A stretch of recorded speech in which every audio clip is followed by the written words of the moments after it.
Selamat pagi pemirsa, saya Chandra Dewi kembali hadir menjumpai Anda dalam Cerdas 5 Menit. Pagi ini kita akan berbincang seputar 5 tahun yang menentukan. Di studio Metro Manulife setelah ditemani oleh Bapak Igede Arisudana, seorang investment specialist dari PT Manulife Asset Management Indonesia. Selamat pagi Pak Ari. Selamat pagi Bu Andra.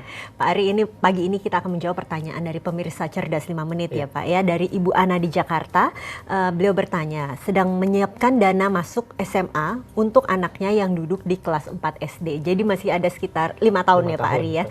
Nah, Bu Ana ini bisa menyisihkan dana Rp500.000 dari penghasilan bulanannya, tapi tidak tahu disimpan di mana sebaiknya. Jumlah dana simpanan yang dikumpulkan akan menentukan di mana akan sekolah. Nah Pak Ari, sebenarnya yang mana yang harus didahulukan ya? Mencari tahu biaya sekolah yang diinginkan, lalu baru mati-matian mengumpulkan uang, atau ya paling tidak di mana saja sekolah sesuai dengan kemampuan orang tuanya, yang mana? Sebenarnya pertama-tama kita harus tentukan dulu beberapa pilihan sekolah yang hendak dituju.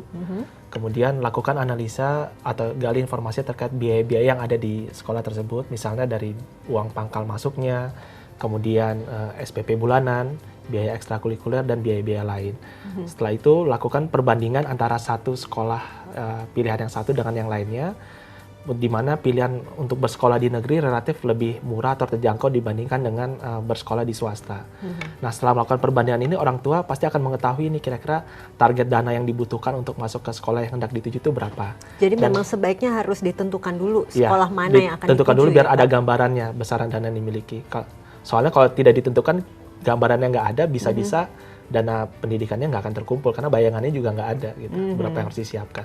Oke, nah Pak Ari, kembali ke Bu Ana ini yang ingin mempersiapkan uang pangkal dana pendidikannya yang memang untuk 5 tahun ini sangat menentukan karena sekarang kelas 4 SD untuk masuk SMA ya Pak ya.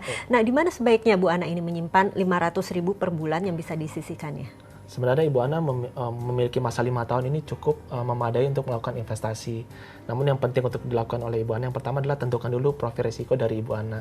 Apakah Ibu Ana adalah seorang investor yang tipenya agresif atau bisa mengambil risiko lebih, atau Ibu Ana adalah tipe investor yang konservatif atau cenderung menghindari risiko.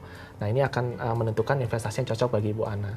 Nah, sebagai pemula, Ibu Ana bisa nih menginvestasikan Rp500.000 per bulan untuk biaya pendidikan si anak ke dalam investasi reksadana, di mana jenis yang sesuai akan tergantung dari profil risiko Ibu Ana itu sendiri. Oke, tapi apakah cukup dengan berinvestasi di reksadana dengan dana Rp500.000 per bulan? Barangkali bisa diberikan semacam ilustrasi nih Pak Ari untuk Ibu Ana ya. Iya. Nah, untuk sebagai ilustrasi investasi di reksadana saham misalnya, kalau kita lihat dari kinerja historical selama 5 tahun terakhir, jika Ibu Ana melakukan investasi Rp500.000 per bulan selama 5 tahun, dana yang terkumpul bisa mencapai sekitar 44 juta.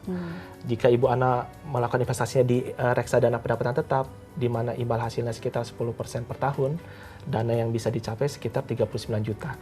Atau misalnya Ibu Ana tidak melakukan investasi atau hanya menaruh di deposito saja, kita lihat rata-rata hasil deposito bersih setelah pajak selama 5 tahun terakhir itu sekitar 6%, dan yang terkumpul itu hanya sekitar 35 juta saja. Jadi memang selisihnya cukup jauh. Jadi sebaiknya memang Ibu Ana mulai belajar untuk melakukan investasi. Jadi memang untuk berinvestasi itu jauh lebih menguntungkan untuk jangka panjang begitu ya Pak Ari ya? Dibandingkan hanya disimpan di deposito saja, karena ada potensi pertumbuhannya. Belum lagi tingkat inflasi yang juga harus dihitung begitu ya. Nah, bisa dijelaskan barangkali bagaimana cara untuk mulai berinvestasi di reksadana? Karena barangkali Bu Ana belum tahu juga ya bagaimana caranya. Nah, Ibu Ana bisa mencari informasi terkait dengan manajer investasi yang ada, bisa mungkin browsing di internet, ada websitenya, atau bisa mencari nomor telepon customer service-nya.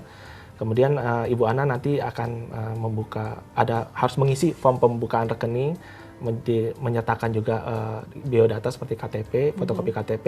Tapi jangan khawatir, sebenarnya proses ini mudah, nanti akan dibantu oleh customer service dari manajer investasi yang bersangkutan. Baiklah Pak Ari, terima kasih banyak. Mudah-mudahan jawabannya ini dapat memperjelas Ibu Ana kemana akan menginvestasikan dananya ya. Terima kasih atas kehadirannya. Sama-sama Ibu Chandra. Dan pemirsa, demikianlah Cerdas 5 Menit, Cerdas Finansial untuk episode kali ini. Saya Chandra Dewi, terima kasih atas perhatiannya. Sampai jumpa. Dipersembahkan oleh